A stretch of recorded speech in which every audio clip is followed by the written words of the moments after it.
Hello my dear friends, ഇതേ നോക്കി, ഇതാണ് കസ്റ്റാർഡ് ആപ്പിൾ, സീതപ്പഴം എന്ന് പറയുന്നത്. എൻ്റെ വീട്ടിലുണ്ടായി നിൽക്കുന്നതാണിത്.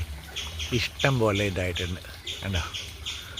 അപ്പുറത്തെ വീട്ടുകാരുടെ പറമ്പിലേക്കൊക്കെയാണ് കൂടുതലും ഉണ്ടായി നിൽക്കുന്നത് കണ്ടോ. ഇവിടെയൊക്കെ ഉണ്ട് കണ്ടോ, ഇഷ്ടം പോലെ ഇങ്ങനെ ഉണ്ടായത് ഇപ്പോൾ ഉണ്ട്. സീതപ്പഴം എന്ന് പറയും, മനസ്സിലായോ?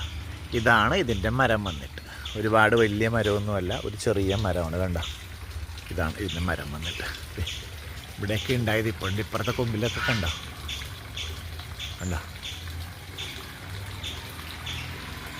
ഇത് സീതപ്പഴം. ഇത് പഴുത്ത് കഴിയുമ്പോഴത്തേക്കും നമ്മൾ നല്ല ടേസ്റ്റാണ്. പിന്നെ എന്താണ്, കസ്റ്റാർഡ് പൗഡറിലൊക്കെ നമ്മൾ യൂസ് ചെയ്യുന്ന ഇതാണ് കണ്ടോ. ഇത് നമ്മുടെ വീട്ടിൽ ഉണ്ടായിരിക്കുന്നതാണ് കേട്ടോ. കണ്ടോ, ഉണ്ടായി കിടക്കുന്നത് കണ്ടോ, ഇഷ്ടം പോലെയുണ്ട്. ഓക്കെ, അപ്പോൾ എല്ലാവരും ഇതുപോലുള്ള ഫ്രൂട്ട്സ് തൈകളൊക്കെ ഓരോന്നൊക്കെ നമ്മുടെ വീടുകളിലൊക്കെ വെച്ച് പിടിപ്പിക്കുക. ഓക്കെ, അപ്പോൾ ഇത് ഉണ്ടായി നിൽക്കുന്നത് കാണാൻ തന്നെ ഒരു ഭംഗിയാണ്. നമുക്കത് കാണുമ്പോൾ തന്നെ നമുക്കൊരു സന്തോഷമാണ്. ഓക്കെ, അപ്പോൾ വീണ്ടും കാണാം. Bye bye.